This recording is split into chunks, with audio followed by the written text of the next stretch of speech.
What up? It's your homeboy Maul the Pimp, aka MTP, and welcome to another edition of the Pimpoholic Tv Podcast. I have a very special guest in here, a very special guest. Her credentials are long, but just to name a few, she was the first ever editor-in-chief for the Source magazine. She was also the executive editor for BET.com. She's written for Love and Hip Hop, The Reunion Show. She was voted one of the top 25 most influential Latinos in New York. And these are just to name a few. We're going to get into the rest. If you haven't heard this name, you've definitely seen or recognized the work. I'm talking about the legendary Kim OSORIO. Welcome to Pimpoholic TV. And how you doing, lady? Thank you.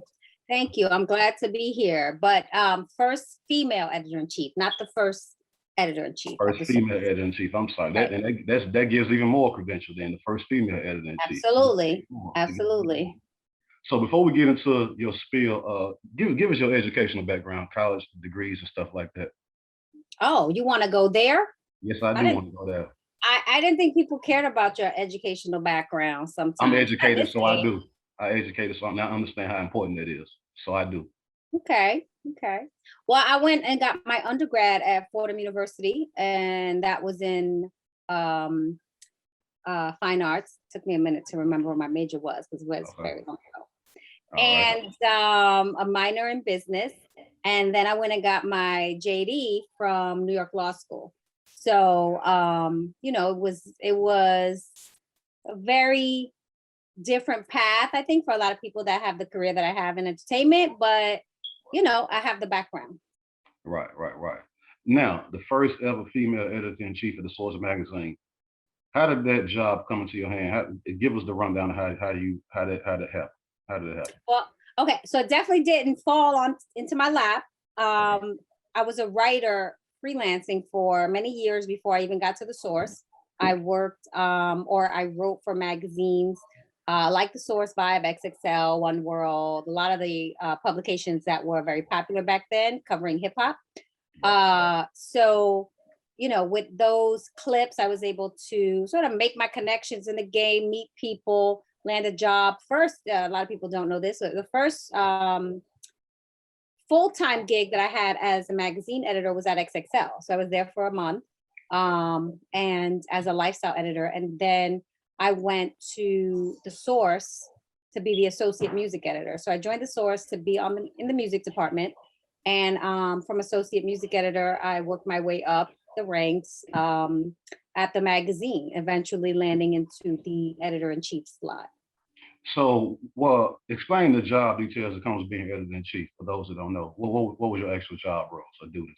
So my job duties, and now we're talking, I'm 15 years out of the Source. Well, actually, I went back in 2012, 13. So I would say maybe it's not so, so long ago, like I often say, but when I went back in 2012, I was there for about a year and a half, 2 years. I can't remember exact time.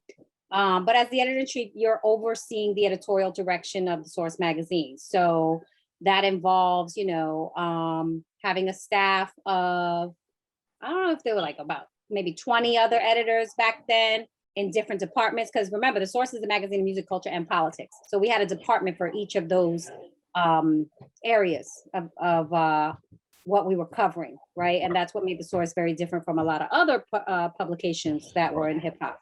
So we, also you as the editor-in-chief, in addition to overseeing the editorial direction and the editorial team, you're also involved in the cover decisions. You're also involved with the 5-mic rating system, which was a very prestigious rating system for the magazine.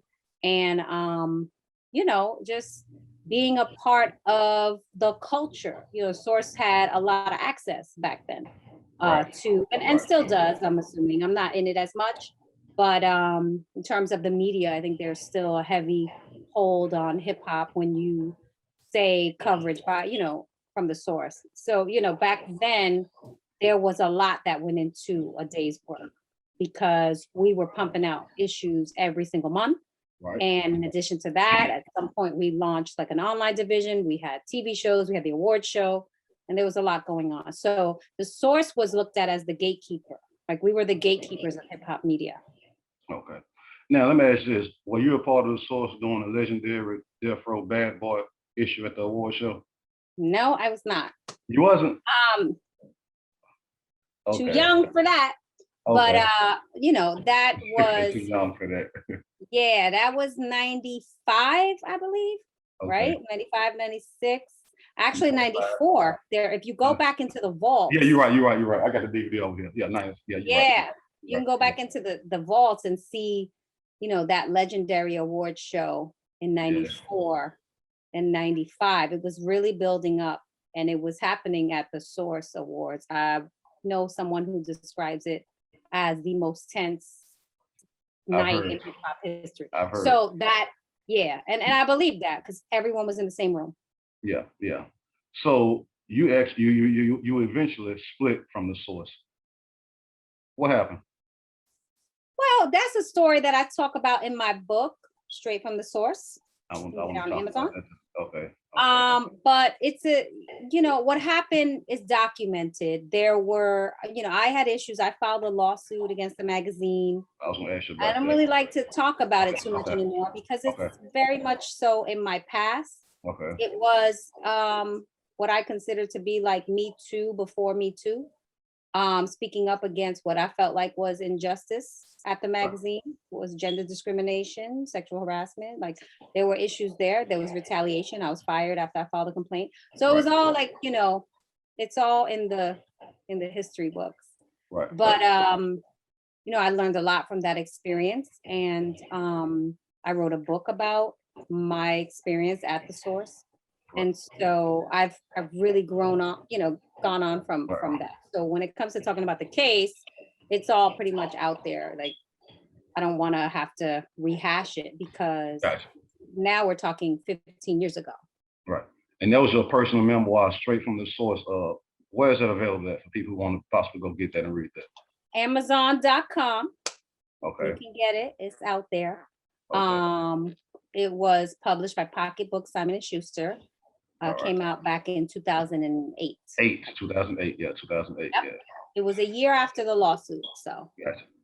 Now, in 2004, you was voted the top 25, one of the most top 25 influential Latinos in New York.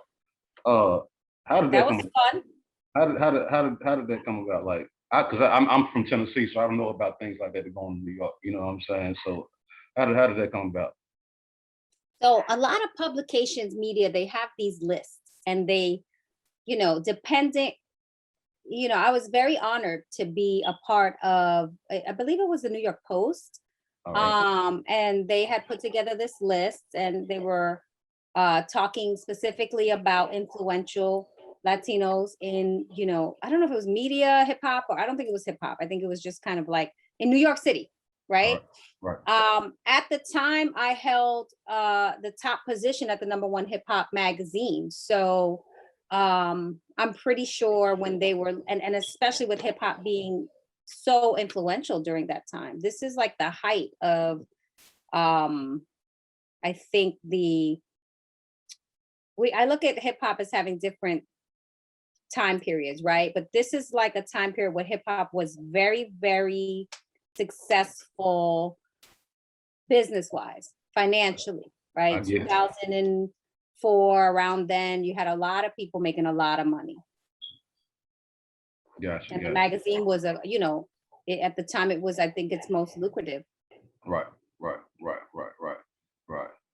Now, 2005, you became the executive editor at BET. What did that job consist of? What were you actually doing as executive editor at BET? Well, when I went to BET, I joined the digital department. Okay. And this was when BET.com was really finding its own. I was fortunate enough, after I left the Source, to land a job there because you had like this internet bubble that bursted. A lot of journalists were crossing over into the digital space. And that's where you see, I think, just so much opportunity now. But back then, there was a rough transition because while we were used to pumping out stories and articles monthly, the digital grind was a lot different. You had to take the skills that you learned as a journalist, kind of like, and get all of that done within a day. And then the next day, it was a totally, it's like starting over all over again. So as the executive editor, I was overseeing the content that the network's digital arm was pushing out, mostly music content. And then, the great thing about that job was that I learned a lot about television and working with the television network. And that is really the head start that I had in crossing over into television, because I was at BET for 5 or 6 years and I learned the ins and outs of, the production game. So like I worked with not just, the site independently covered what was going on in the music industry, but I also was working with the network, learning that, how they use the site as promotion for the programming they had on the air. And then, I was also, this was at a time when video production, digital video production was really starting to boom. So we were tasked with producing short form content for, BET Digital. And that I really learned production through that job that I had. So that was a very important job in my transition from editor-in-chief, source, traditional publication, into digital, which eventually landed me into television. Gotcha. Speaking of television, you was an on-air correspondent at BET News Briefs and BET Black Carpet. Yeah, so that was fun. So while I was at BET working on these packages, right, working on promo content, I was, because of my journalist background, I was asked to do some stuff with the news department, some on-air stuff. So I learned a lot about that. And I was asked to do stuff with the Black Carpet, which was like the entertainment news show. Yeah, I remember that show. I remember that show. Yeah, I remember that show. Yeah. So we had a segment called Loose Lips. It was like a gossip segment. Some Wendy Williams shit, basically, huh? Yeah, it was fun. It was fun. Okay. All right. Now, what was your role in the Aaliyah 1 in a Million situation? What was your role in that?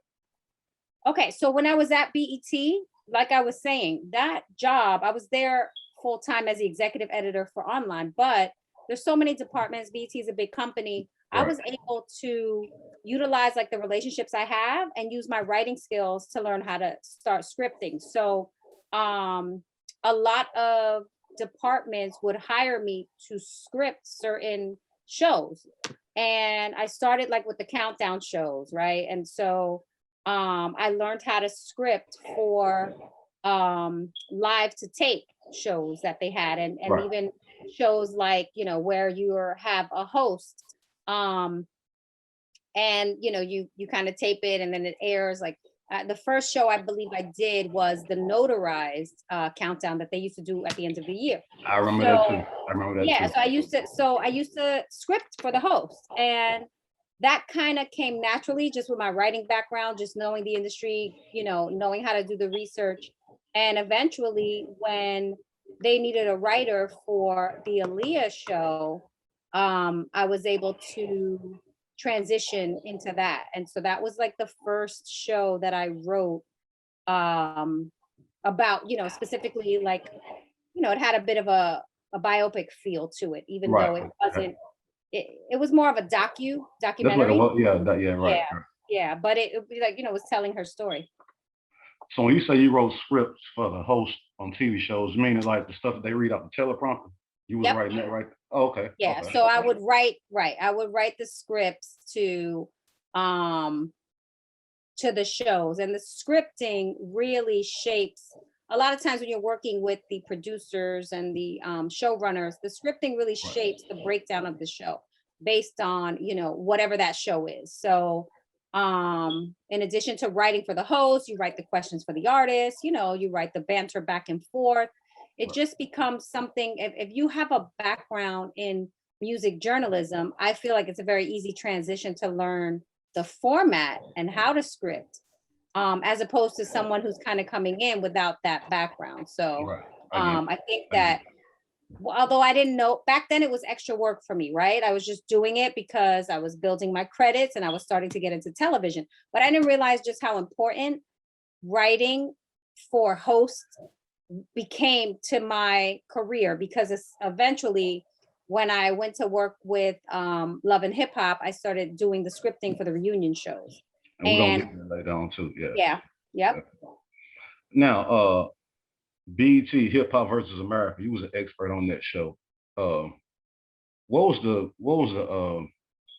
point they was trying to get across by doing that, Hip Hop versus America? What was that was a show, I believe, that was way before its time. So the BET News team had transitioned like from, I don't know who was working there before, but I remember when I got there, the news team they were developing these specials that were a little bit more in depth, like digging into the issues within the community. And so Hip Hop versus America was a show that they came up with to, debate issues in hip hop that, were very, very topical. So I know one was, I don't remember all of the subjects from that, but there was definitely some on, misogyny in hip hop, for example. Like I know that was a big segment on the show, and they had panels of people, which included artists, journalists, professors that came on the show to debate it. I don't remember how long the show was or how many episodes, but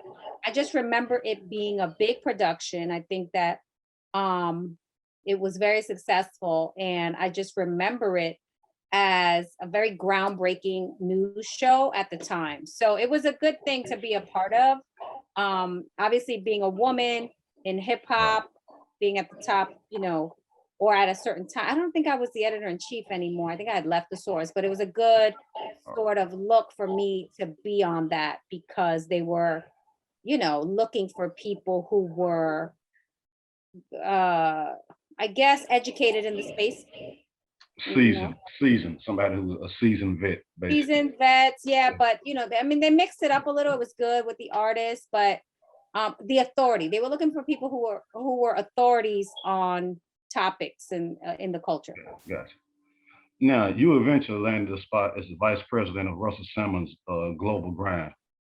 How did that come about, and what would you actually do this over there by doing that?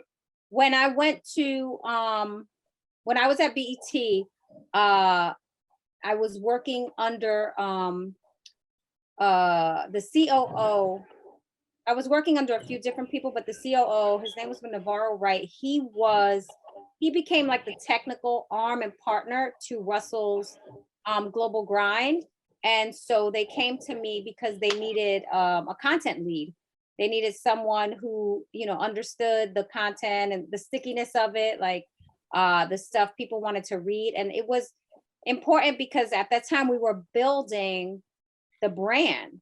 Right. And I left when my book came out, because I left to, kind of promote my book. Right. But it was very early in the Global Grind business story, but it was also, I think, a very, very important time for that company. Like when we were there, we were aggressively finding new talent to put on Global Grind and to sign to Global Grind as like culture creators, bloggers, and right. And at this time, these names that are now, they have now created big brands for themselves, were just they were talent that wasn't tapped into, i.e. Nicole Bitchie, right? Like she was someone who we saw as a very talented personality and writer in that space. Right. And so she was under the Global Grind umbrella first, and then Blogzilla was there. Like there were a few people who are now still out there doing their things that we found and created a Global Grind network. And if you look at the model that Global Grind created, there's a lot of companies out there that do that same thing. Oh, gotcha. Yeah. 2013, The Gossip Game, VH1. He was a cast member on that. Give us a little game on that. Give us a little. I heard about that show, but I never watched it. You didn't watch it? You gotta watch it. I never watched it. No, you know what? I'm gonna tell you why. Listen, I thought it was like on some female shit. You know what I'm saying? So I was like, can I really sit in? Well, here's the thing. A lot of reality, they say, is on some female shit because it is, primarily targeted to women, right? Depending on what the demo of the network is. Right. Although a lot of guys watch these reality shows. The Gossip Game was a show that I was approached to do by some producers who at the time I had known through my work at the Source. So initially there was like just 4 of us. And I remember the pitch. Like I remember they had a one sheet. They said, would you do this? Are you interested? And I signed with them. I signed like a talent holding, right? And they sold this show to VH1 around the same time Love and Hip Hop was peaking. So Love and Hip Hop was already on, and this is another show they picked up. It was about journalists, bloggers, writers, and the competitiveness of the field of media within entertainment. So it was fun. It was fun. We had one season. It did not return for a second season, despite the fact it did very well in the ratings. I think a lot of people, the misconception was that, it didn't do well enough. It did very well in the ratings. Did they compare the ratings to Love and Hip Hop and then based on it? Love and Hip Hop did phenomenal ratings. If you go back to the ratings of Love and Hip Hop back then, Gossip Game, the shows today are not even getting those type of numbers. But back then, the bar was so high with Love and Hip Hop. It was also around the first season of Atlanta. So when Gossip Game came out, I think was around the same time Love and Hip Hop Atlanta. Right. And that show, I mean, did amazing numbers in its first season. Now, you was a writer for the Love and Hip Hop reunion show. So in a situation like, you can educate me on this. Now I'm on the outside looking in. So this is my opinion, then you can, step in and fill in the blanks. Now, when we say we watch the Love and Hip Hop segments, so when the reunion show comes around, again, my uneducated opinion, they just call everybody who was a part of the previous segments and get them to come out. What is it to write about? Like what? Well, remember when I described that's a very intense script. Like that's actually, of all the scripts I've written on shows, that's probably the toughest script to write. So you're writing for the host again. You're writing the host copy that they're reading off the prompter. You're writing the questions, the way the questions are structured. A lot of times, you're helping producers with the segments, right? So it's like, especially a show like that is a beast because you have so many cast members each season. So you've got to organize your thoughts and the questions in a way that flows in from segment to segment. You also want to build up until your act breaks. You want to tease out. Like there's so many different things that go into script writing, and a show like that with so much content, you've got that show, if you go into a reunion show, you're probably, at the low end, you've got 12 episodes that you're covering. So that's 12 episodes, 1 hour episode, let's say you have, I don't know. I'm trying to think of how many hours of content you would have, going into a reunion show. 60 minutes, you know what I mean? Like you've got all of this content and you've got to pack it into one show or 2 shows, right? Because sometimes you have the 2-hour show that goes into the next week, but you're taking the best moments of the season and you're kind of rounding it out in a package, and then you're starting a discussion about that show or that content. So there's a lot of work that goes, like those scripts, like sometimes someone will give me a whole script. I can do a whole script in a couple of days. Those Love and Hip Hop host scripts, those take like 4 weeks to write. because it's such a big show. You've got to watch all the content. You've got to, gather all the insight. You got to find out, what the big moment's going to be on the show. Other producers need to weigh in. It's a very intense writing process to do a reunion show. Man, you know what? You telling me something I didn't know. I had a guest on my show about a month ago, Chardonnay. She was one of the females that was on The Love of Ray J. The Love of Ray J. So I picked up brain about a few things that go on with the reality show or whatever. Now I'm thinking, so if I'm Ray J or Flavor Flav or whoever, so when I'm sitting back and I got these girls in front of me and I'm spitting this game to them, you mean to tell me somebody wrote that for me? You understand was it what I'm a asking? reunion show or reality show? Just the reality show, but the reality show leads to the reunion show, right? Yes. So like the reunion shows, there's a host, you're reading off prompter, you're asking questions. Right. The reality show is different. So they're spitting their, technically they spin their natural game with the reality show, right? Yeah. Okay. Yep. Okay. Because she told me what the producers do is they basically be messy. They might tell you that this female said something, they might tell her that you said something, then they sit back and just record until y'all bump heads, and then that's what they edit up the right way. It depends on the producers and the show, right? So some producers, if you don't have enough skill, you'll go into a situation and you may have to, resort to some grimy tactics in order to get a good scene. But if you understand story, you understand talent, you understand,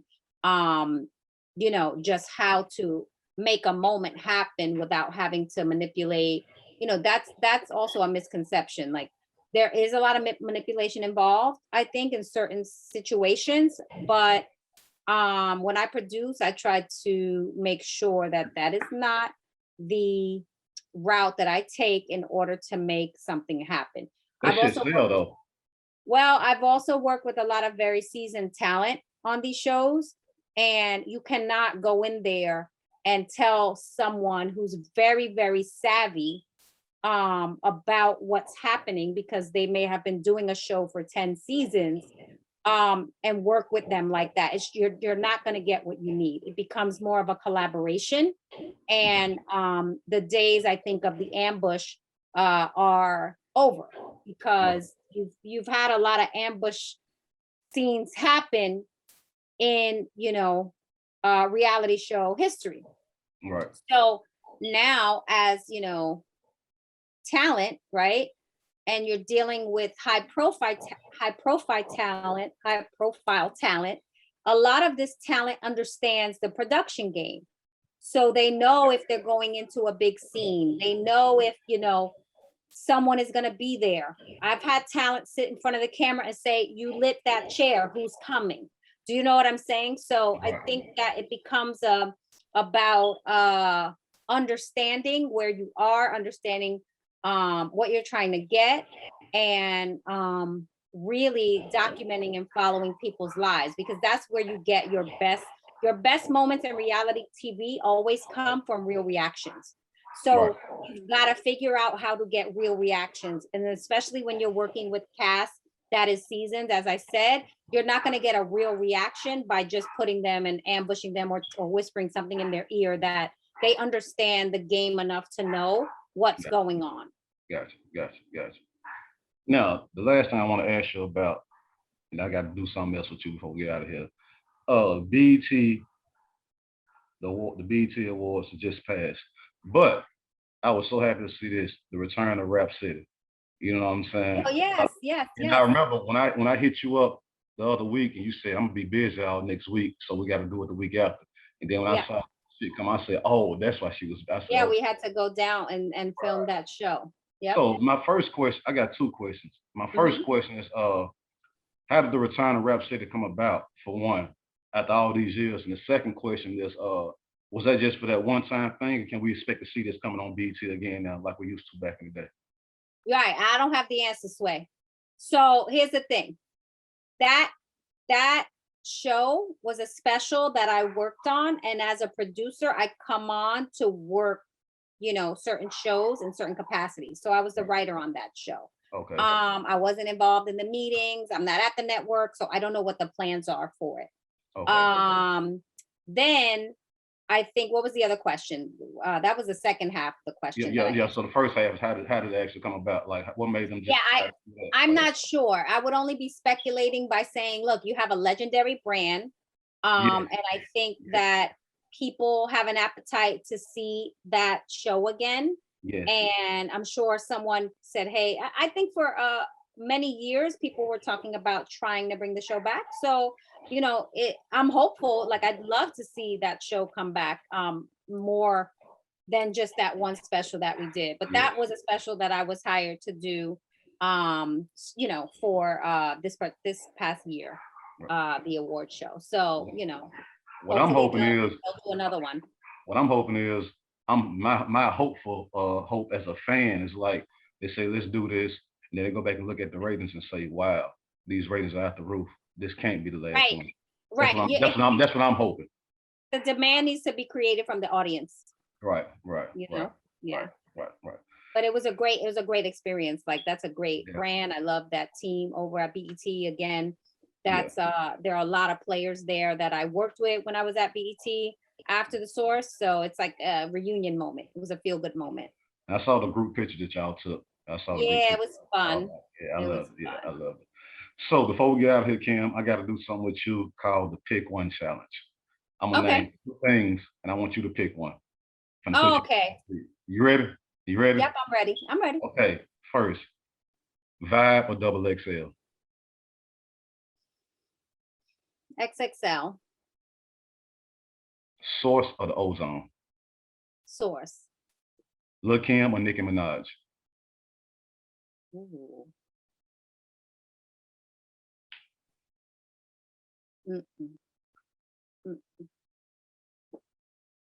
No, I'm not picking. You can't pick? Nope. I'm political. Eve or Trina?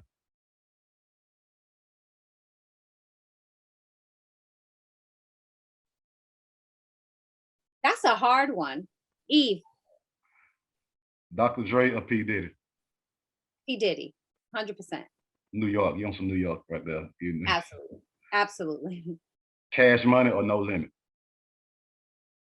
Cash Money. BET Rap City or UMTV Raps? Oh, that's a hard one too. But I gotta go with Rap City because that's my family. Free and AJ or Terrence J and Roxy? Oh, that's a funny one. Yep. I love all of them. Free and AJ though, those were classic. That was like the first. They're the originals, right? Original OGs, right? Yeah. Jay-Z or 50 Cent?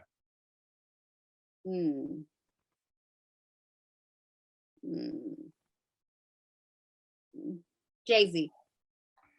Biggie or Tupac? Biggie. Bad Boy or Rockefeller?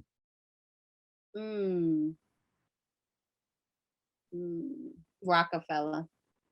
Last one. Vaccine or no vaccine?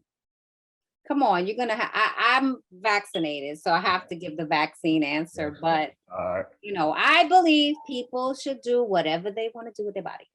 Gotcha. Well, Miss Kim OSORIO, I really appreciate you for tuning in. Is there anything else you need to talk about or tell us that we want to know that you're working on or that we need to be looking out for?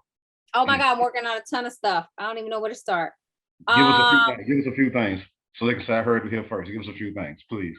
Okay, so in the process of closing up Loon's book. We've been working on that for Loon from Bad Boy. Yes, it's so funny that you call him. He was in jail with my cousin. Yeah. Was he? Yeah, they both Muslim brothers. Yeah. Who's your cousin? Brian Slayton. I just interviewed him about a month ago. His interview will be coming out next week, and I'll send it to you. Brian? Yes. Brian Slayton. Loon came down here to see him. He came to Tennessee to see him. Yeah. Brian Slayton. I'll send you his interview next week when it comes out. Him and Loon. I gotta mention it to him. I gotta call with him. Please do. Later. When he came out, we inked a book deal with Simon & Schuster, and so we're almost done with that. We're still kind of in the writing phase, but it's a great story.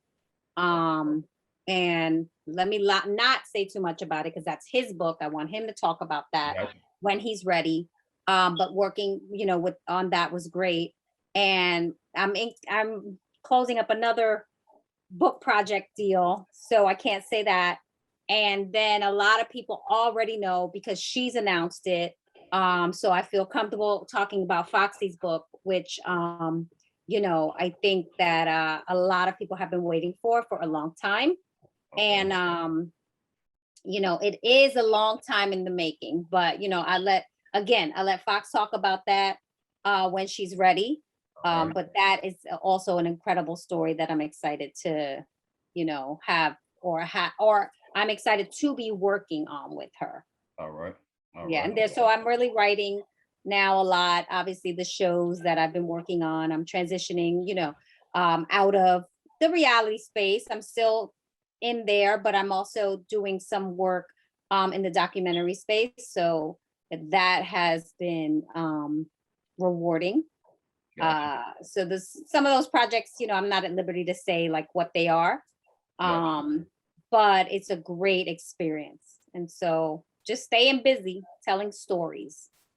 Doing your thing, you're doing your thing. And I appreciate you so much for telling that. You just don't know. I appreciate that. Thank you. You might have got the only interview with no makeup.